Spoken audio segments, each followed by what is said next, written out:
No role plays, no conference calls, no BS. Chris and Lorenzo share 4 decades of combined experience to help you become a more effective leader. This is Hacking Your Leadership.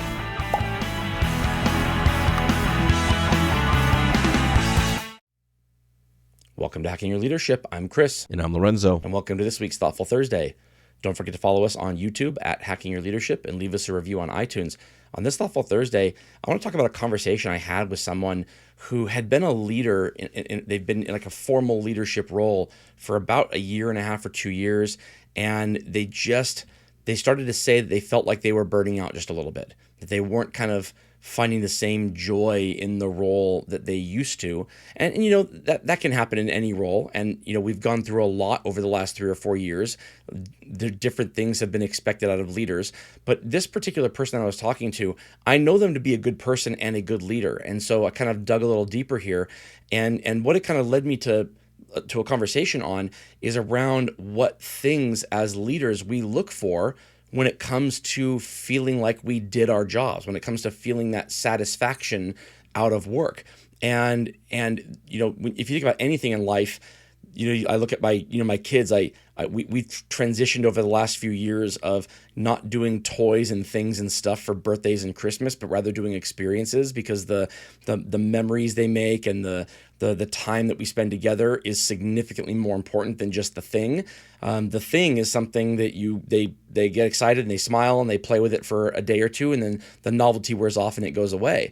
And I think there's some kind of tie-ins here, because the things that we get satisfaction in as leaders when we first get promoted or take on a leadership role, I think that can look very different than the things that we will find satisfaction in after we've been a leader for several years. What do you think about this? Yeah, I think it's great dialogue. And I think part of it, you know, I see that transition happening sometimes is because the way in which many times organizations and other leaders will reward what the output of leadership is. And so a lot of times you see companies and organizations that are completely looking at outcomes and being like, this is the grand award ceremony. This is the get up on stage and take this picture and shake the hand and get the certificate, get the thing. This is the free trip to Las Vegas, whatever. Like, a lot of those types of things are built around the outcomes of a company or of a team. And as organizations are for-profit organizations, like, I'm not mad at that. Like, Sure. They're building in systems that are helpful in driving the performance of the company to grow the company. And they have to be measurable and objective too. Absolutely. They have to be measurable and objective, and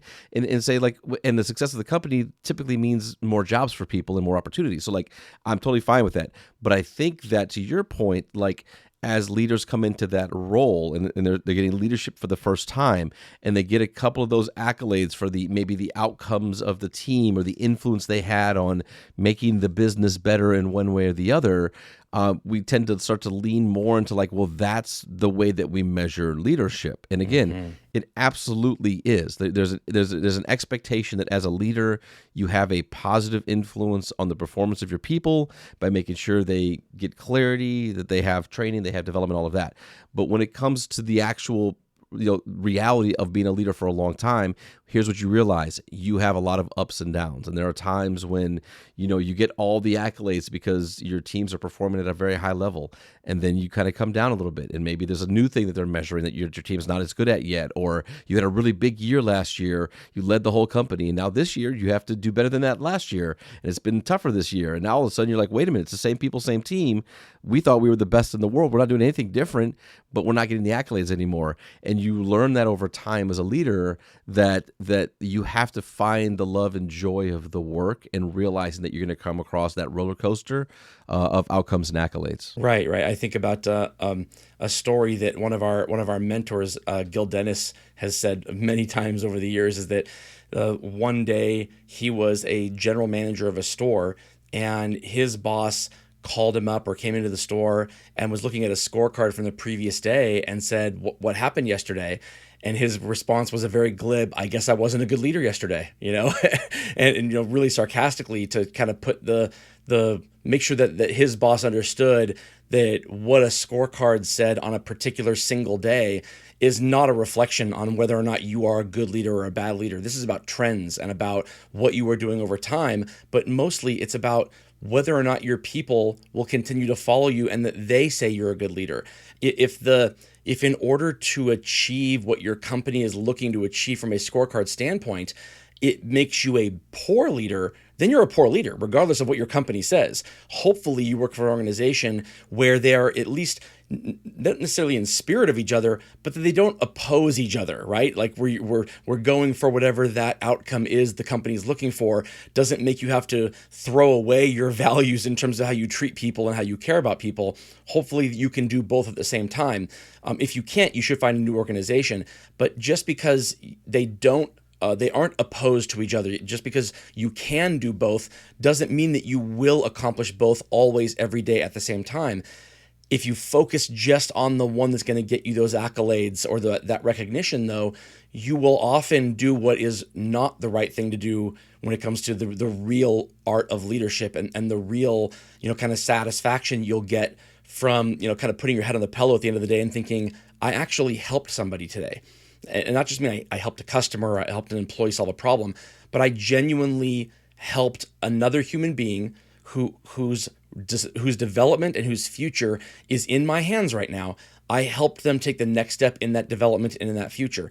That is the type of satisfaction that is deeper than any type of plaque or free trip to Las Vegas or what your company is telling you. Those are the things that get you through the first year or the first 2 years, or when you're a new leader and you're kind of looking for validation that you've done it the right way.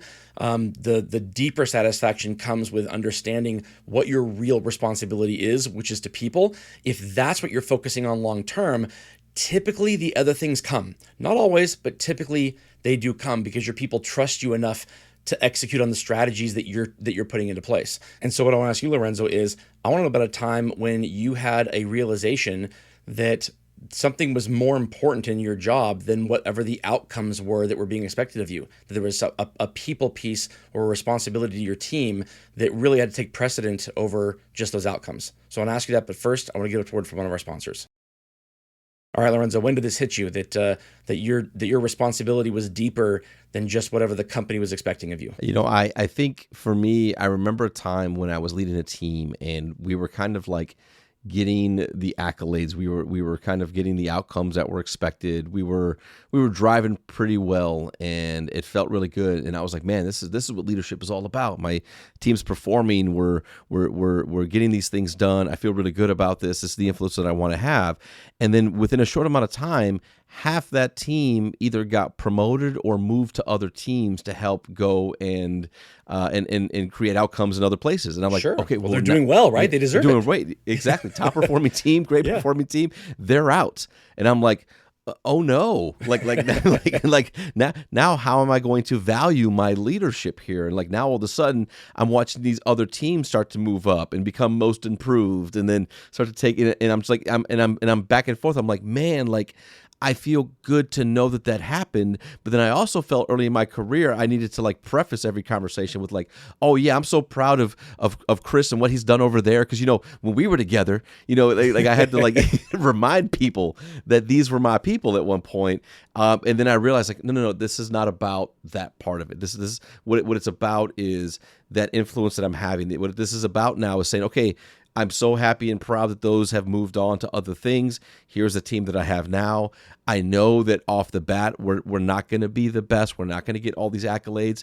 And my role as a leader is to help them and continue to develop them and train them and build confidence and help them along in their journey to build that up so that we can then also find pride in the outcomes that we have from the organization. So, it was a realization for me to remember, like, we absolutely have an obligation to deliver for a company that we're being paid for. Like, that's our job as a company. It's what the company's expecting us to do.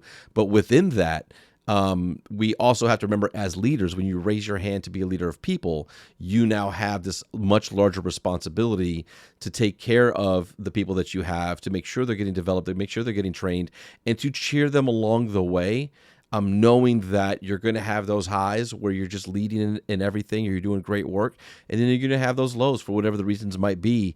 But it's about that continual element of transition. You want to see more people leave your team because that's reflective of the work that you're doing. But that also means that you're going to have those moments where you have to really pull together and work hard to deliver. Yeah, I love that story. I've had similar things happen to me too. And I'll tell you, the moment that helped me get to the point where I realized, oh, this is what's supposed to happen, and then now it's my job to just do it all over again because now I have a new team, was the moment when one of those people who got promoted reached out for a question or advice on something because they knew that they were now in the role that I was in. They were a peer, and they will. It was this moment where it's like, we did some really great work together, and the relationships that were created in that are lasting and more durable than whatever that outcome was that we produced together. That was the company forgot about that outcome 2 quarters later, right?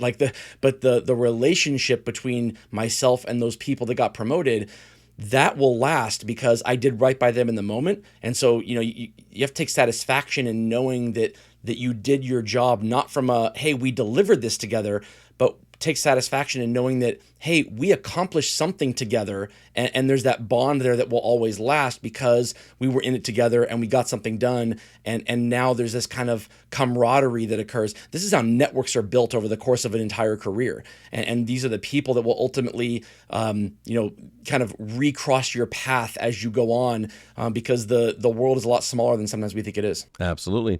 And with that, it brings us to the end of this episode. This is Hacking Your Leadership. I'm Lorenzo. And I'm Chris. And have a great day.